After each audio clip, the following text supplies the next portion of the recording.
हरे कृष्णा और श्रीमद् भगवद गीता की इस सीरीज में एस्ट्रोलॉजर मनीषा राजौरिया के साथ बने रहने के लिए आपका तहे दिल से आभार। आज का एपिसोड हम शुरू करेंगे अध्याय 9 के 26वें श्लोक से। लेकिन अब तक हमने इस चैप्टर से क्या सीखा उसे मैं एक सार के रूप में आपके सामने प्रस्तुत कर रही हूँ। इस अध्याय में भगवान अर्जुन को कहते हैं कि मैं कौन हूँ, मैं तुम्हें बता रहा हूँ, क्योंकि तुम मेरे मित्र हो जो पूर्ण समर्पण से मेरे पास आया है। अर्थात समर्पण और प्रेम भक्ति के साथ ही कृष्ण को समझा जा सकता है। भगवान कहते हैं कि जीवों के विविध गुण मेरे द्वारा ही उत्पन्न है, जैसे सुख, दुख, जन्म, मृत्यु, भय, दान, यश, मोह इत्यादि। मानव जाति के पूर्वज मेरे मन से उत्पन्न हुए हैं।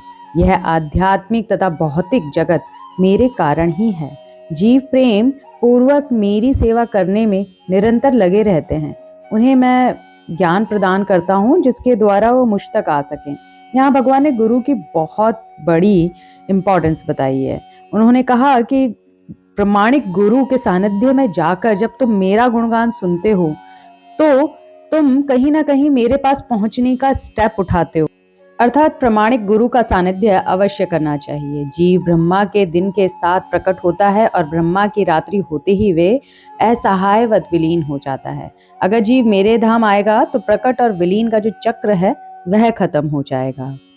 इस अध्याय में भगवान ने आत्मा के बारे में भी बात की कि मात्र यह जानना कि जीव भौतिक नहीं है, यह तो आत्मा की अनुभूति होने का स्टार्टिंग पॉइंट है। आत्मा और उसके कार्यों को जानना सभी ज्ञानों का राजा बताया गया है। आगे भगवान कहते हैं कि जीव जो स्वर्ग पाते हैं उनका जब पुण्य कर्म खत्म हो जाता है फिर वे वापस पृथ्वी पर आते हैं। लेकिन कुछ जीव जो बिना कामना के मेरा निरंतर चिंतन करते हैं उन्हें मेरा धाम मिलता है, जहां जाने के बाद दोबारा मृत्यु लोक नहीं आना पड़ता। इसीलिए कहते हैं कर्म करो, फल की इच्छा मत करो। कृष्ण को पाने की इच्छा रखने से पहले कृष्ण को जानने की इच्छा होती है। जब मन की असुर प्रवृत्ति देवता प्रवृत्ति में बदलने लगती है तब जीव मुझे समझ पाता है। भगवान ऐसा अर्जुन को समझाते हैं। इसी के साथ आज का एपिसोड शुरू करते हैं अध्याय 9 के 26वें श्लोक से और देखते हैं भगवान अर्जुन के माध्यम से हमें क्या ज्ञान देना चाहते हैं। यदि कोई प्रेम तथा भक्ति के साथ मुझे पत्र, पुष्प, फल या जल प्रदान करता है तो मैं उसे स्वीकार करता हूँ। हे कुंती पुत्र, तुम जो कुछ करते हो, जो कुछ खाते हो, जो कुछ अर्पित करते हो या दान देते हो और जो भी तपस्या करते हो उसे मुझे अर्पित करते हुए करो। इस तरह तुम कर्म के बंधन तथा उसके शुभाशुभ फलों से मुक्त हो सकोगे। इस संन्यास योग में अपने चित्त को स्थिर करके तुम मुक्त होकर मेरे पास आ सकोगे। इस श्लोक में भगवान ने कर्म के फलों में ना बंधने का रास्ता बताया। सिर्फ अशुभ कर्म के फल ही आपको नहीं बांधते, बल्कि शुभ कर्म के फल भी आपको बांधते हैं। जैसे अगर आपने किसी के लिए कुछ अच्छा किया तो आप रिवर्ट में उससे कुछ अच्छे की उम्मीद कर रहे हैं। भगवान कहते हैं जिसे नित्य सुख, स्थानीय आनंद चाहिए तो उसे कृष्ण का शुद्ध भक्त बनना होगा। कृष्ण का शुद्ध भक्त बनने की केवल एक योग्यता है कि जीव कृष्ण के प्रति शुद्ध प्रेम और श्रद्धा रखे। यदि कोई कृष्ण के लिए कठिन से कठिन तपस्या करता है पर उसके मन में कृष्ण के लिए प्रेम और समर्पण नहीं है तो कृष्ण भी उसकी तपस्या को स्वीकार नहीं करते।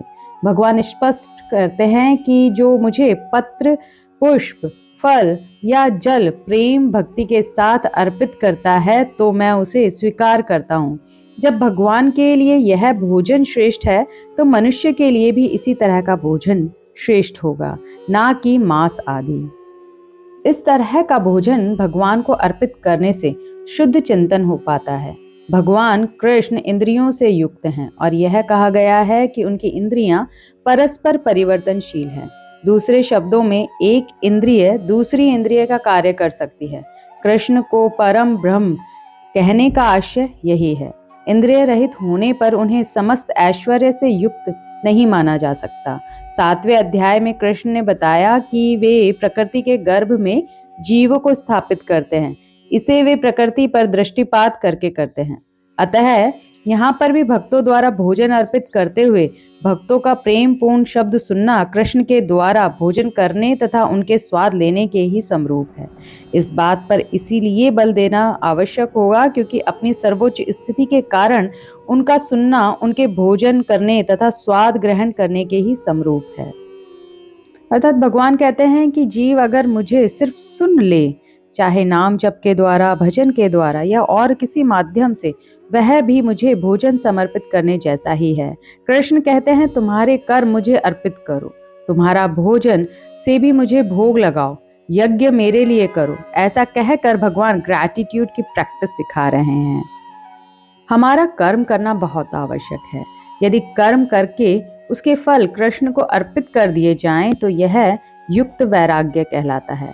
वस्तुतः संन्यास में स्थित होने पर ऐसे कर्मों से चित्त रूपी दर्पण स्वच्छ हो जाता है और कर्ता ज्यों-ज्यों क्रमशः आत्म साक्षात्कार की ओर प्रगति करता है, त्यों-त्यों वह परमेश्वर के प्रति पूर्णतया समर्पित होता रहता है और अंत में मुक्ति को प्राप्त होता है।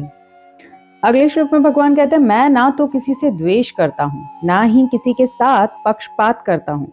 मैं सबों के लिए संभाव हूँ, किंतु जो भी भक्ति पूर्वक मेरी सेवा करता है वह मेरा मित्र है, मुझ में स्थित रहता है और मैं भी उसका मित्र हूँ।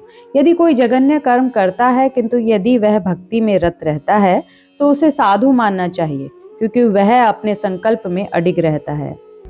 यहाँ भगवान ने जघन्य कर्म की एक लिमिट बताई है, जैसे भगवान ने भोग की एक लिमिट बताई थी। यदि कृष्ण भक्त अगर किसी का दिल दुखा दे या किसी को किसी काम करने के लिए मना कर दे या इस तरह का कोई कर्म करते, तो इसका मतलब यह नहीं कि वह अब कृष्ण को प्रिय नहीं है, क्योंकि कृष्ण को अपने चित्त में रखने का जो उसका संकल्प है वह अडिग है। भगवान कहते हैं कि जिसके चित्त में मैं हर पल वास कर रहा हूँ वह वैसे भी ज्यादा बड़े कुकर्म नहीं कर पाता, और अगर कोई छोटे मोटे कुकर्म कर भी देता है तो मैं उसे संभाल लेता हूँ और उसका पतन नहीं होने देता, क्योंकि वह निरंतर मेरा जाप, मेरा ध्यान कर रहा है। जैसा कि हमने पहले जाना कि कृष्ण भावना भावित रहने वाले कृष्ण को प्रिय होते हैं, इसका मतलब यह नहीं कि दूसरे उनको अप्रिय हैं। भगवान सबके लिए सम है, जैसे वर्षा सबके लिए सम है। यदि भगवान तथा भक्त में आदान प्रदान का भाव ना रहे तो सगुणवादी दर्शन ही ना रहे। अर्थात जब भक्त प्रेम दिखाता है तो भगवान को भी प्रेम दिखाना होता है। जब मनुष्य बद्ध रहता है तो उसके दो प्रकार के कर्म होते हैं, प्रथम बद्ध और द्वितीय स्वाभाविक। जिस प्रकार शरीर की रक्षा करने या समाज राज्य के नियमों का पालन करने के लिए तरह तरह के कर्म करने होते हैं, उसी प्रकार से बद्ध जीवन के इस प्रसंग में भक्तों के लिए कर्म होते हैं जो बद्ध कहलाते हैं। इसके अतिरिक्त जो जीव अपने आध्यात्मिक स्वभाव से पूर्णतया विज्ञ रहता है और कृष्ण भावनामृत में या भगवत भक्ति में लगा रहता है, उसके लिए भी कर्म होते हैं जो दिव्य कहलाते हैं। ऐसे कार्य उसकी स्वाभाविक स्थिति में संपन्न होते हैं और शास्त्रीय दृष्टि से भक्ति कहलाती है। बद्ध अवस्था में कभी कभी भक्ति और शरीर की बद्ध सेवा एक दूसरे के समानांतर चलती है, किंतु पुनः कभी कभी वे एक दूसरे के विपरीत हो जाते हैं। जहाँ तक संभव होता है भक्त सतर्क रहता है कि वह कोई ऐसा कार्य ना करे जिससे यह अनुकूल स्थिति भंग हो। यह जानता है भक्त की उसकी कर्म सिद्धि उसके कृष्ण भावनामृत की अनुभूति की प्रगति पर निर्भर करती है। अगले श्लोक में भगवान कहते हैं, वह तुरंत धर्मात्मा बन जाता है और स्थायी शांति को प्राप्त होता है। हे कुंती पुत्र, निडर होकर घोषणा कर दो कि मेरे भक्त का कभी विनाश नहीं होता। हे पार्थ, जो लोग मेरी शरण ग्रहण करते हैं वे भले ही निम्न जन्मा स्त्री, वैश्य अर्थात व्यापारी तथा शूद्र अर्थात श्रमिक वर्ग क्यों ना हो, वे परम धाम को प्राप्त करते हैं। भगवान कहते हैं, जो मेरा शुद्ध भक्त है वह दुष्ट कर्म नहीं करता। यदि फिर भी कोई अकस्मात पतन की तरफ गिरता है तो भगवान उसको संभाल लेते हैं और नीचे गिरने नहीं देते। जिस तरह भगवान के लिए सभी एक समान हैं, वैसे ही वे वर्ण व्यवस्था को भी मान्यता नहीं देते। उनके लिए भक्ति में सब समान है, सभी परम धाम के अधिकारी हैं। शुद्ध भक्त की शरण ग्रहण करके सामान्य से सामान्य व्यक्ति शुद्ध हो सकता है। प्रकृति के विभिन्न गुणों के अनुसार मनुष्य को सात्विक यानी कि ब्राह्मण, रजोगुणी, क्षत्रिय तथा तामसी, वैश्य तथा शूद्र कहा जाता है। इनमें से भी निम्न पुरुष चांडाल कहलाते हैं और वे पापी कुलों में जन्म लेते हैं।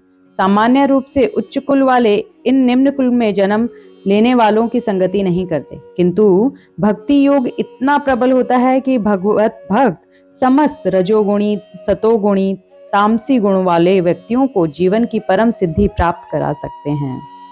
अगले श्लोक में भगवान कहते हैं कि फिर धर्मात्मा ब्राह्मणों, भक्तों तथा राज ऋषियों के लिए तो कहना ही क्या है। अतः इस क्षणिक दुखमय संसार में आ जाने पर मेरी प्रेमा भक्ति में अपने आप को लगाओ, अपने मन को मेरे नित्य चिंतन में लगाओ, मेरे भक्त बनो, मुझे नमस्कार करो और मेरी ही पूजा करो। इस प्रकार मुझ में पूर्णतया तल्लीन होने पर तुम निश्चित रूप से मुझको प्राप्त होगे। यहाँ भगवान इस संसार को क्षणिक तथा दुखमय घोषित कर रहे हैं। कुछ दार्शनिक विशेष रूप से मायावादी कहते हैं कि यह संसार मिथ्या है, किंतु भगवत गीता से हम यह जान सकते हैं कि यह संसार मिथ्या नहीं है, यह अनित्य है। अनित्य तथा मिथ्या में अंतर है। यह संसार अनित्य है, किंतु एक दूसरा भी संसार है जो नित्य है। यह संसार दुखमय है, किंतु दूसरा संसार नित्य तथा आनंदमय है। अर्जुन का जन्म ऋषि तुल्य राजकुल में हुआ था, फिर भी भगवान अर्जुन को कहते हैं कि मेरी सेवा करो और मेरे धाम आ जाओ। भगवान स्पष्ट करते हैं कि जगत से छुटकारा पाने का एकमात्र रास्ता कृष्ण भावनामृत है। कृष्ण का शरीर, उनका मन तथा स्वयं वे एक हैं और परम हैं। मनुष्य को चाहिए कि वह कृष्ण तत्व का निरंतर अध्ययन करे और यह प्रमाणिक गुरु से सीखना चाहिए। भगवत गीता के 7वें तथा 8वें अध्यायों में भगवान की ऐसी शुद्ध भक्ति की व्याख्या की गई है जो कल्पना, योग तथा सकाम कर्म से मुक्त है। जो पूर्णतया शुद्ध नहीं हो पाते वे भगवान के विभिन्न स्वरूपों द्वारा यथा निर्विशेषवादी ब्रह्म ज्योति तथा अंतर्यामी परमात्मा द्वारा आकृष्ट होते हैं, किंतु शुद्ध भक्त तो परमेश्वर की साक्षात सेवा करते हैं।